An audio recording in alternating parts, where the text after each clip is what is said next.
Greetings, traveler. Hey everyone, we've got a balance patch that should significantly affect the meta. Let's dive right in. First change here is that some buddies are being nerfed. They're becoming more expensive. Two of these don't really come as a surprise, although all of them make sense. Tess is the one that stands out to me because Tess is just really good at high MMR. There's a pretty big difference between playing Tess at 6k or at, 13k. She's just very, very good, and she has a lot of armor. The buddy was recently, buffed to be only a tier 3 instead of a tier 4. Now going back to tier 4, so that makes a ton of sense.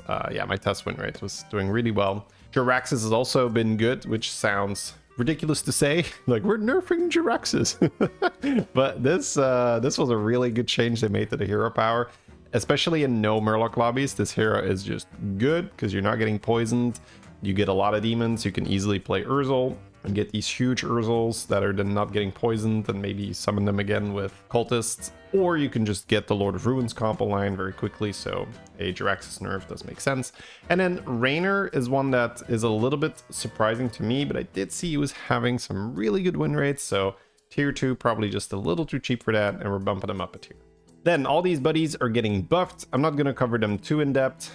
I would say that Tavish getting cheaper is probably the one that is the most impactful. That is still a decent hero. Low armor, so a little trickier, but you win your early fights, so the low armor is a little fake low armor, because if you win your early fights, you get more health anyway, so it's a bit of a weird one. But yeah, the crab going to tier 3 is pretty impactful, so that just makes it easier to get it out just one turn earlier, a little more efficient on the turn.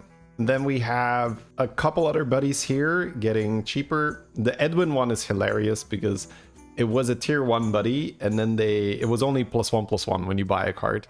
And then it was like, oh, we're gonna give him +2/+2. Oh, we're gonna buff the buddy, has to be a tier 2 now. Otherwise, like, no, still shit. Nobody plays him. Make it a tier 1 again. I get it, man. It's just so hard to, like, you can't really play around the Edwin hero power in a buddy anomaly meta. That doesn't work. People get like 1,000 Lord of Ruin stats, and you're like, oh, +2/+2, right? It's like, it doesn't matter, right? So just funny to me. I don't know, it just stands out. The Chinvala is interesting because they brought it from a 4 to a 2, and then a 2 was too good, so they made it a 3, but then 3 is not good enough, so they're gonna make it a 2 again. Interesting. Yeah, I don't know, maybe Chen's gonna be pretty darn good again. So yeah, that's my prediction, because he was pretty good at tier 2, and now it's gonna be a tier 2 again. Probably pretty good. I think that's a safe prediction to make, so be on the lookout for some Chinvala. And then we have Voon getting buffed. That is interesting. Okay, so that one I didn't see coming because Voon was doing really well in a lot of anomalies, but we are going to see that he is disabled in, like a big offender anomaly, so maybe that's the reason. Yeah, we'll just dive right into that.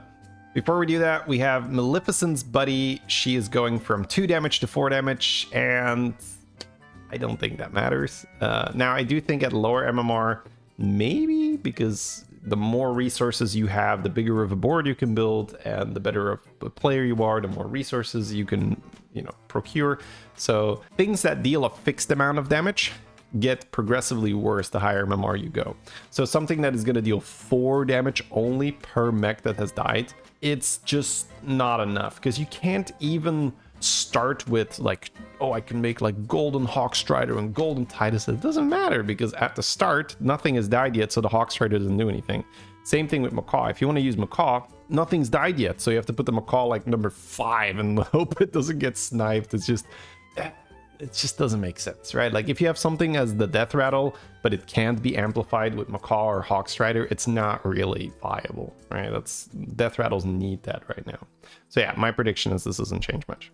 And then Rokara going from +1 to +2 to +3. This is again an issue where it's okay, you can play it and get some tempo, but you're never going to play around the buddy. It's more just like, I'll play this, I won't take damage, I'll level a bit, and then I'll sell it, because it's not good enough on its own. But, it's better than 2, that's for sure. And then we have some anomaly changes, which I already alluded to. Sylvanas is out in audience choice. That makes a ton of sense, because if I give people a brand on turn 1, I don't want Sylvanas making a golden brand, by, what is that, turn 4, right? So this is highly abusable to copy the good card that you're getting. Then we have no more Rainer in continuing education. You get a free spell every turn. Rainer is pretty good with free spells, so that makes a ton of sense as well. And here is that change I already alluded to, the Voon change. You can't pick Voon in Golden Monkey anymore. It was so perfect because you roll 3 times on turn 1, you level on turn 2, you roll 2 times on turn 3, you buy the monkey, hold the monkey, next turn you have 2 monkeys. Way too good, right? Like you can level to tier 3, play 2 monkeys, get 2 4-drops, start dominating. That's, yeah, a little too good. And then we have some anomaly changes at higher ranks. Now, I'm not quite sure exactly what the cutoff for higher ranks in this case means. I think it's going to be 6k because that's what we've used in the past when there have been armor changes. So you may not be aware of this, but armor is different below or above 6k. A good example would be like they used to be like Gallywix or so. Gallywix would have more armor at lower MMR because Gallywix in the hands of a high level player is far stronger than in a lower level player because he's fragile and you really need to make the right decisions. But when you do, you have a ton of money and you win the game. So that was a problem at higher MMR. So Gallywix was nerfed to 5 armor. I think at lower MMR it like still 10 armor, 8 armor or whatever. And that is likely what's going to happen with the anomalies as well, where at higher ranks, these anomalies are a bit frustrating. And here's why. Treasure Hoard, it's really, oh, did I get a good golden 5-drop? Did I get a good golden 6-drop? If not, fun. And the higher MMR you go, the more people are just very efficient at using the right build. So if you just have a better build, it gets tough. Now, I do think that to a large extent, that happens at lower MMR too, right? Like if I give a lower MMR player a golden brand, they're probably still going to do pretty well, you know? So I wouldn't mind having these anomalies just reduced across the board. But at the same time, maybe the lower MMR you are, the less you care about your MMR. And it's more like, oh, let me just have some fun. And that is a fun factor too, right? Like it can be really fun if you get that golden brand on, what is it, turn 7 or so. Then Scout is very similar, right? Turn 5 rolls around or turn 6, that's probably turn 6, right? Then you sell your Scout and let's see, do I get double Lord of Ruins or do I get some dragon crap? So very big contrast as well with the good 6-drops and the bad 6-drops. So it can feel really bad if you're grinding MMR and you just take a nice 8th place because you didn't get good 6-drops. And same thing with Yogg. Yogg makes golden minions all the time, so then you have the triple things. The Pyroblast, if you buff your board and you get plus 40-40, but your opponent gets plus 80-80, well, guess what? You're probably not winning that lobby because he just has a better board and he can level for free, and that sucks. And there's other outcomes from Yogg, right? You can have spells in the beginning and you get a bunch of gold, and other people don't get gold, and you could power level and they can't, and that's not really fair. So these anomalies that have like this high RNG factor to them can be pretty frustrating. Then we have removed cards. This one's a huge one, guys. Cultist out and Bramblewitch out. I do think that they are linked together. They're a package deal. And that's because if you don't have Bramblewitch in the game, Cultist is broken because you just make a fat Urzel. Then you leave it as your only taunted unit. Then you play Cultist with Titus and maybe even like Macaw to trigger the Cultist again. And you know, what are you going to do? Leroy your Urzel? Oh, I get more Urzels. What are you going to do? Not poison my Urzel? Well, now I have a huge Urzel. So it's this very damned if you do, damned if you don't kind of situation where you have to do something really weird like a small taunt and hope the Urzel doesn't die and then the Cultist suicides. It's a lot of problems and you have to like sell half your board and it's not fun. So but I do like this change because Cultist was part of what made Lord of Ruins good. Now, not essential because you could still play Hawkstrider and it does pretty well as a replacement, right? Even better. But Bramblewitch was way too good, especially in high MMR lobbies. People would just get a bunch of lava and copy the Bramblewitch. And you would have these degenerate boards that have triple golden Bramblewitch with Divine Shield. And that was just not fun. And right now there's a little too much scam, so pretty happy about that change. And then Elder out surprises me a little bit just because Elder is just, I think, a fun unit to play for, but especially in buddy lobbies with something like AFK buddy and then copy the stats, or Pyramid buddy and copy the stats. Very strong, so I can see it being removed. But it is going to have a pretty big impact for something like pirates, because pirates love making 2 big guys and then just dropping Elder. So indirect, a bit of a pirate nerf as well. Then potentially the biggest change, yeah, competing with the previous change, Murk-Eye now only does one side, but it is back to being a minion instead of a Murloc. That's huge. We can use this with Jazzer again for end of turn Quillbore buffs. Now there's no Gem Smuggler, but still, Murk-Eye Jazzer, huge gems. You can play something like Chalga with Drukhari, and now you've got a pretty fun end of turn build. It also is a big nerf to the Azerite build. Now you can only put 1 Battlecry guy down. Now, because the Murk-Eye says N adjacent and not left or right, you can still get 1 Azerite minion and play 2 Murk-Eyes next to it. And that's still going to be pretty strong, so I don't think that build is dead. But you are going to die more often trying to get it, because now you have more conditions. You can't just be like, oh, I've got 2 Azerites, I could put it next to Murk-Eye. Now it's like, well, now I need 2 Murk-Eyes, and it's less flexibility. And that is a nerf no matter how you put it. Again, I don't think the build is dead. That build is still, pretty powerful if you get it off the ground. Cold Light Diver is a 1/1. Almost the lowest stats they could award a minion. 0/1 being the lowest, because if you have a 1/0, the minion immediately dies when you play it. Although in the fact of with Cold Light, that's not horrible. You're gonna, yeah. Anyways, funny. Yeah, this guy was really, really good. So on tier 3, and you may not have been aware of this because he does look a little harmless. It's a little 3/1. I was like getting gold earlier, right? Making additional 1-drops, or even like getting a coin.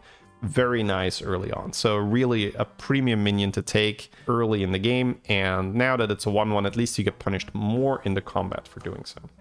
In that same region, in that same vein, Lost City Looter going from a 3 to a 4, so they're hitting the tier 3 economy hard. We used to have Bigwig on 3, that's gone. The Murloc got nerfed. The Naga that makes a coin was a little nerfed, like stat-wise, not that much. But yeah, they're hitting tier 3 economy, and I think that's fair because it was very hit or miss, where let's say you're playing Golden Arrow and you go 3-on-3 to make a golden 3-drop, hitting something like a Looter is just cheating. That's cheating. Like, you turn 4, you have a golden Lost City Looter, you're getting 2 bounties per turn. You get so much stats for free, you get money, it's so strong. So early economy super strong, so they're reducing a little bit of the variance by moving it in a later tier, giving everyone a little bit more chance to hit that, and less of a reward if you hit it early. Now we see Peggy going from tier 4 to tier 3. That makes sense because Looter's going from 3 to 4 and they just need some space. Not really a big deal. Peggy's not really super viable in this meta. Maybe in combination with some blood gems, but for the most part, you don't really want a Peggy. Eternal Night 3/1. I love it, bro. This has gone from it's a 1/1, it's a 2/1, it's a 3/1. Wait, that's too strong. Back to a 2/1. Arrow, let's do it 1/1 again. We're gonna lower the power level. Oh, the power level wasn't nerfed enough. Make it a 2/1 again. All right, it's still nobody's playing undead. Make it a 3/1. Yeah. And what else can I say, right? Like, are we gonna start playing Eternal Night now? No, right? It's not really, doesn't really have a place in the game. But funny. I'm giving them a little crap for this, but we're gonna have a new season December roughly, because it's been like 4 months. Every season's 4 months, if you didn't know, so you can sort of count when the new season's gonna start. So we'll see what they do with Eternal Night then, if it's still gonna be in. So for the little bit that remains for this season, I don't think removing it makes sense. Just funny. All right, then something that does matter for undead, Oranamonas goes to tier 5, and it is +2 attack. So that is nice, because we've seen in the past with Primus, I believe that it was called at tier 5. It's a Avenge 2, give your undead +1 attack. That went from Avenge 3 to Avenge 2, and suddenly it was like the best build in the game. Now, don't get me wrong, I don't think undead are the best build in the game all of a sudden, but it is going to help a lot. So you get this a lot earlier, you can have 2 of them a lot faster, so you are going to get higher attack undead with this strategy, which is good. Undead need a lot of help. Noisel goes from 5 to 6 and is now 3/2. Noisel is not really how you play undead, because I would say there's really one way to play undead, at least right now, and it's just high damage undead and on your tokens. So you can do that either with Oranamonas, or you can do that with a Nubarak, or you could do it with the Carapace. But just these permanent stats on your undead, it doesn't really work. You basically just play Noisel when you triple into it super early and you have like hand on the board or the cadaver, the caretaker thing, and you're like, okay, I'll get some tempo out of this, but you're never going to be like, oh, I'm going to play Noisel build, right? It's not really a thing. So this being the tier 6 or Anamonas being tier 5 does help out on that. Carapace going from 5 to 4, that is also a huge help. When this was on 4, Undead were broken because you had all the pieces on 4 and you could just roll for Carapace and you could roll for Geist, right? Now, I don't think that's going to be broken this time, just because we're in the anomaly meta with buddies and anomalies. You just have too many other things to do and you have more resources. And that sounds a bit weird because like, why would Undead not like extra resources? It's because Undead scale in the combat. So the more resources you pump into the game, so let's say buddies or free gold from anomalies, the more these combat scaling comps suffer. They don't suffer on themselves, but they suffer in comparison to other compositions. And that's obviously what you care about, right? How strong am I compared to other people? Now, the power level is lower because if I have a lot of money, I would rather just have a brand and play pirates and like have huge turns and get a lot of stats that way. Whereas if I have to wait until combat to scale, having those extra resources in the tavern phase helps a little bit. I can find my Titus earlier, I can maybe golden my cards a little faster, but not that much. Not compared to someone that is just getting a lot of permanent stats or just like huge brand moves or like huge Urzels. So that's why these combat scaling comps suffer when it's a huge resource meta, which we're in right now, buddies plus anomalies, huge amount of resources usually that you're getting. So I think if let's say this was vanilla meta, this would be a huge change. Carapace would start dominating, right? Because it's like very good to get that super early. But right now it's nice, but I don't think it's gonna suddenly make Undead number 1. Catacomb goes from 1-1 to 2-1. That helps, but I don't think it's enough. We have Hawkstrider and Macaw, so in Beast and Dead lobbies, maybe if I'm desperate, I'll play it, but this is not going to be my number 1 choice. Evoker now buffs itself. It buffs all dragons 1-1 instead of other dragons, and it's a 9/6. Yeah, I mean, that helps a bit, but Evoker, I feel like Evoker's just there as a charming support unit where you, like, let's say you play pirates and then you have Evoker and you have a lot of spell cast and then you play charming, then you put a poet next to the charming and you buff the charming, but that's kind of convoluted, right? Like you may as well just play some purple bounties and buff your charming that way. So I don't think Evoker is suddenly going to be meta, but the buff is nice because, you know, it not buffing itself was kind of sad. At least now if you have 2 dragons and a poet, it buffs itself. Fauna goes back to casting on both minions. Now that is relevant. Whenever we see Fauna going double buff, it's quite literally twice as good. That's a huge buff. So playing it with Fellfire, Drakari, and Fellbat is actually a really fun composition. So if you've never done this, I really recommend it. You have Fellfire to buff your spells. Then you have Fauna on an Amalgam type minion that buffs your board, but also buffs your shop. And then you get a Fellbat in the back, so that when all your Faunas have buffed the shop, the Fellbat eats the shop on top of itself and your Amalgams. So a very efficient build. Also, your Fellfire is a demon dragon, so that works. And if you have Drakari, which you want with your Fellfire and your Fauna, you will eat the shop even if you don't have 6 demons on your board. Really fun composition, and I think that's going to make a comeback now that Fauna is adjacent again. Gold Ring goes to 6/6. Good. I love it. It's just this like anvil approach. Be like, it's a 4/4. They're not playing it. Make it a 5/5. Bam. They're not playing it. Make it a 6/6. Bam. I mean, there is a number at which you start playing Gold Ring. We might have hit that number, but I'm not sure. But yeah, this is, if you have your Hawkstrider, if your Gold Ring is golden, if you have your Wind Fury Macaw, you're going to have some pretty huge mech horses. So yeah, this definitely is a big help to Gold Ring. Excited to see how big of a mech horse token we can make. Then Lord of Ruins goes to 2/1. I think that's really deserved. Lord of Ruins has been just an unfun composition to play against. So there's 2 reasons why it's unfun. One is it feels unfair because they don't have to do a lot of work to get strong. Now, I'll still play Lord of Ruins whenever I have it handed to me, because, you know, why not? It's strong. But essentially, if you hit one Enforcer and you hit Lord of Ruins on like turn 8 or something, which is not unreasonable, you just have to triple into one Lord of Ruins and roll into one of the AoE demons, you destroy your opponents, right? They have no shot.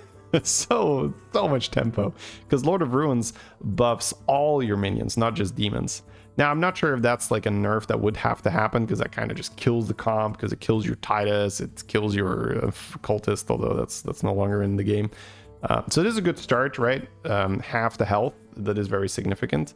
But it's just unfun because it's so strong so fast. So you just take 15 if you fight someone that has it early. And the other reason why it's unfun is it just counters a lot of builds. We just talked about Goldrin. If you have Hawkstrider plus Enforcer, and your beast board doesn't have like 50-50 stats, or maybe even more depending on, you know, the amount of AoE you have, you just can't play it. And it's kind of unreasonable to say, oh, well, you need 50-50 stats on your board. It just turns into this coin flip with whoever's Hawkstrider is going to trigger first, because that one gets the buffs or gets the AoE first. Same thing with Undead. If you're playing Undead, this sucks. If you're playing Mech, this sucks. Now, with Mech, at least you deny them a little bit of scaling because they hit your shields, but you lose all your shields, which is still really bad. And if you have multiple Enforcer procs, which you almost always have through Titus, through like Hawkstrider, it's kind of okay, right? That you lose one round of buffing, but all their shields are gone. So Lord of Ruins just hard counters a lot of comps. So I think that's why people really don't like it. So good to see some nerfs for that. Azerite goes from 3-3 to 2-2. Again, that's gonna kill you a little bit more often, because now, you know, you can really complain about the Murloc build and say it's so strong, but you've tried to get it yourself. You died on the way there. That happens. That is a real thing where you're like, I'm so close, I just need to do the spell power. It happens all the time where you're trying to set it up and you die.